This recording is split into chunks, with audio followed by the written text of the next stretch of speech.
Welcome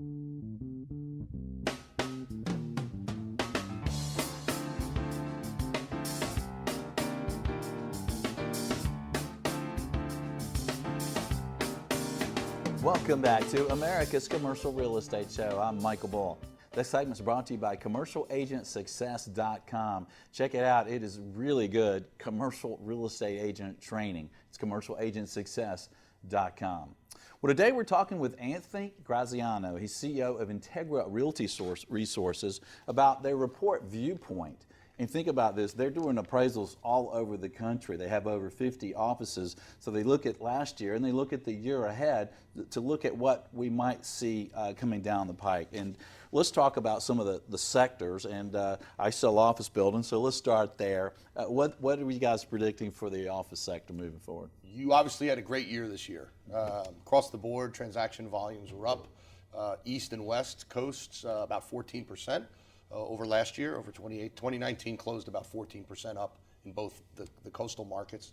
South was relatively level, and the central region was also up about 15%. So we saw many more transactions in the office sector, which is signaling investor interest in that sector.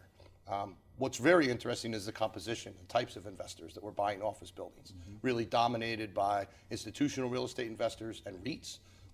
They were also sellers, but they were really net buyers. So we saw the institutional world move into the office market in a big way in 2019. We expect that to continue in 2020.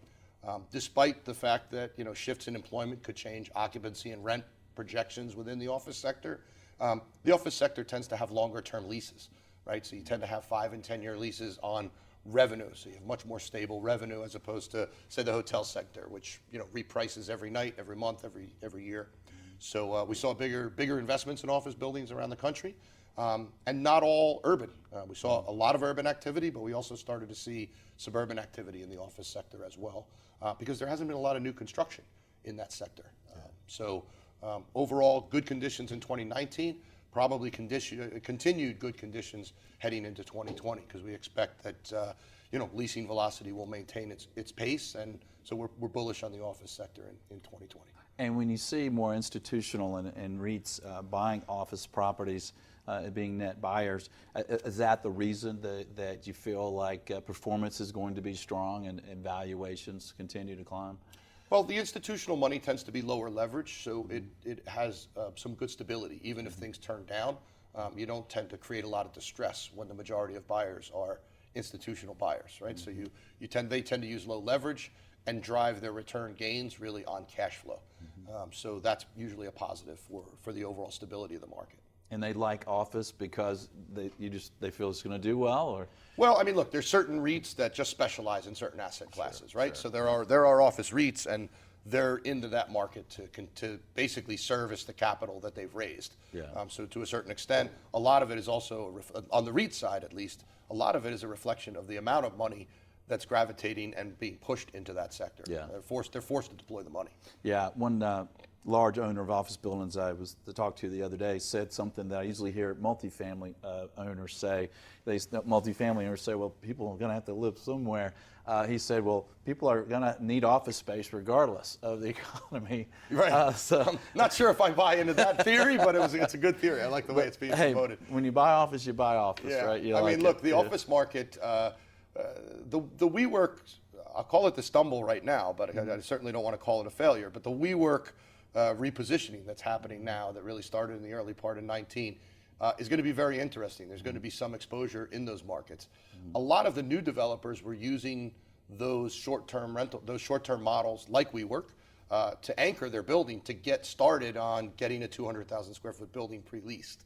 Right? I mean, one of the risks in many of the markets that aren't New York and Chicago and LA is it's very difficult to find large tenants to headline a building. Yeah. So if you're going to build a 1 million square foot building, you need to start with a certain amount pre-leased. Those that started with those models, with those pre-leasing, they're going to bump around in 2020 to find where that lands.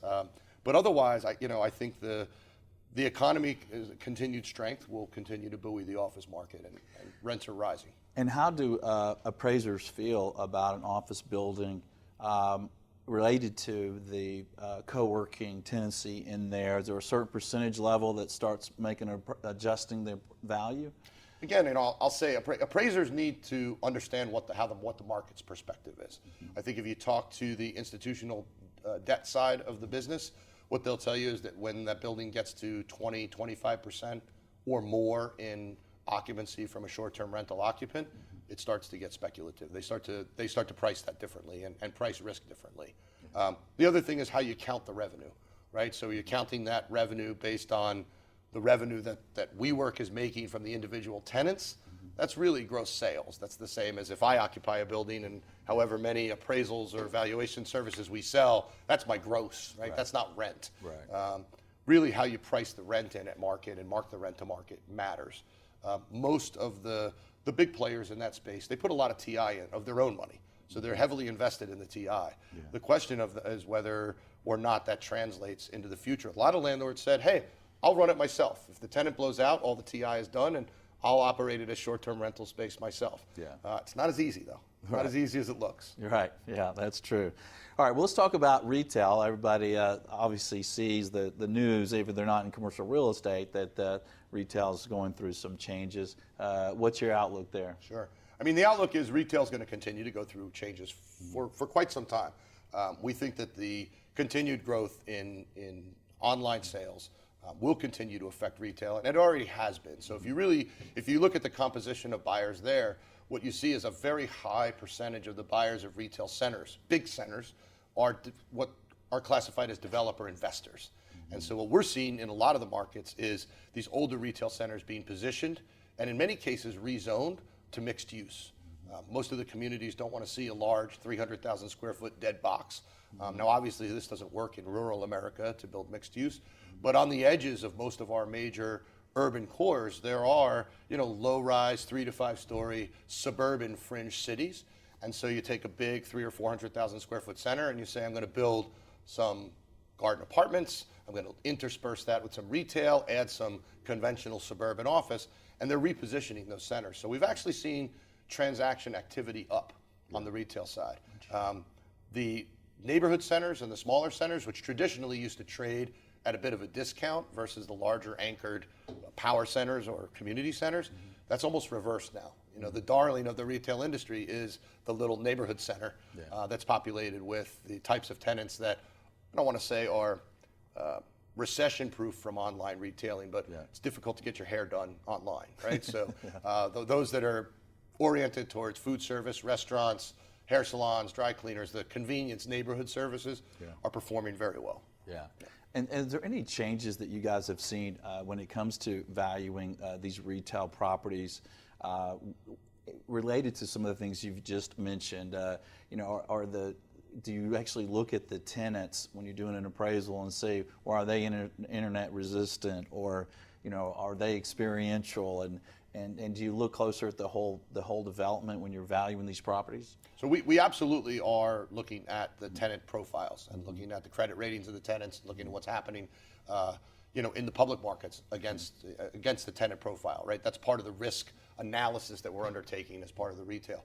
As far as the impact of experiential, I think that tends to be a little bit fuzzier in terms of our ability to analyze how much that benefits. Some of that is really true investment in creating an experience, but some of it is just really about the location, right? It's really it's that experience is created by virtue of where it's located in the marketplace. Right. But we are definitely looking at tenant risk on a long-term basis. It's just difficult to gauge because a lot of very, very solid tenants haven't made it through the last 10 years. Right. Well, that's interesting. So talk to me about a property example that maybe hasn't sold in 10 years, and maybe it's in a market where the property taxes are really low, and you're doing an evaluation that's really supposed to tell us, hey, what would this sell for if it was marketed, right? So do you go in and adjust the taxes based on if it did sell today and got reassessed? All the time. But the difficult, many jurisdictions are ad valorem. So the taxes,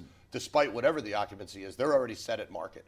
In markets like as New Jersey, for example, is absolutely an ad valorem market. So you pay full real estate taxes, it's reassessed every year, and the sale doesn't trigger the reassessment.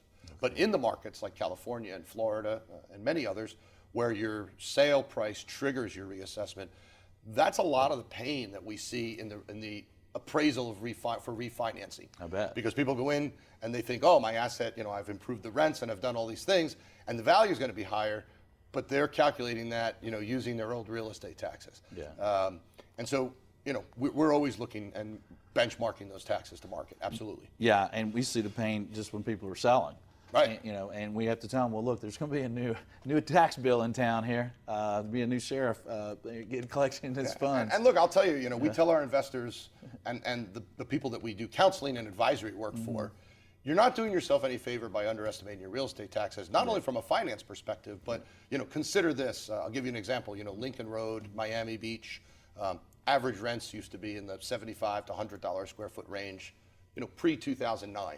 Rents started to escalate very, very quickly in 2013, 14, 15, as Miami Beach was really drawing strong. And so rents went to $200, $250, $300 a square foot. And many of the owners said, well, now's the time to exit, right? Peak of the market. So they were selling these buildings for $3,500 to $5,000 a square foot. The tenants were committed to leases at $250, $300 a square foot in rent, but they had been paying taxes from when the owners bought the building, 1950. So their taxes are like $10 a square foot. Well, they sell a building for $5,000 a foot. All of a sudden, the taxes are $80. Right. So now their rent, their effective occupancy cost, goes from $300 to $380. Wow. And so you saw a lot of tenants fail out on that. And it actually affected that rent reset affected the effective market rent levels in the whole neighborhood. Wow. So we always tell investors, and owners, manage the real estate taxes, but don't be so overly aggressive that you don't consider the impact on your tenants. Yeah. Because ultimately, your tenant's effective rent is a combination of whatever the face rent is, plus their other occupancy costs, real estate taxes included. Right. Yeah. The tenant has to. The increase taxes, increases occupancy costs. Can they make it? Right. Can they pay that? And if they or can they find a better deal on that lease? I mean, certainly in retail. Now, in office, of course, the tenant feels the pain if they're gross leases. Yeah. Right. If you don't calculate that right, then your NOI projection is going to be off. That's true. Well, let's talk about industrial. That's really been the darling market, and it seems like the future is really bright there. What do you guys see? I mean, look, there's no denying that industrial is the back end of the internet, right? It's the physical manifestation of everything that's happening with not only online retailing, but the changes in logistics, right? I can order up on Amazon, and that's an online purchase, but then it gets delivered the next day. And so that change has been very interesting. We saw a lot of industrial demand in the port markets over the last 10 years, right? The main logistics hubs, northern New Jersey, LA, Atlanta. So these incoming coastal hubs got a lot of the distribution activity. But over the last 2 or 3 years, we've seen a lot more activity in the interior markets to service that sort of last mile logistics piece, same day delivery, and things of that nature. So industrial's been strong across the board, right? I mean, transaction volume last year was up 30% overall in most markets. And rent growth continues to be strong.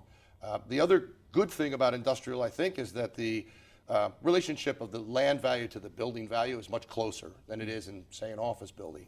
So the buyers really are buying current income. They're really not buying forward reversion as much. So I think that that speaks to the stability.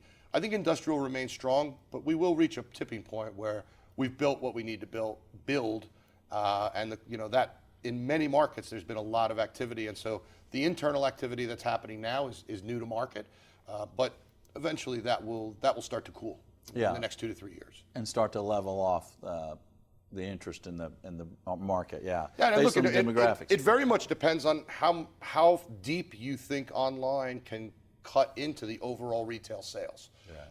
Yeah. We went from 0 to about 20% of total sales in online retailing in the last 10 years. We're heading towards 40%, which means that all of that logistics back end really has doubled and may double again. But at some point, you're not going to sell 100% of retail services online. And so when that reaches sort of a natural point of penetration, and we think that number is between 45 and 50%, then the industrial will start to cool down a bit. I don't think you've seen the Jetsons then, have you? I have. That was a big one.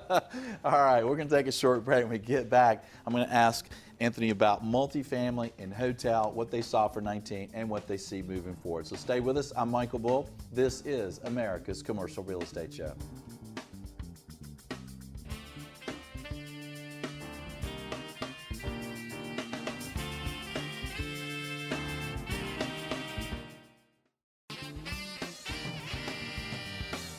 America's Commercial Real Estate Show is brought to you by Bull Realty. For customized asset and occupancy solutions, visit bullrealty.com. Commercial Agent Success Strategies. Incredible training for commercial agents. Visit commercialagentsuccess.com.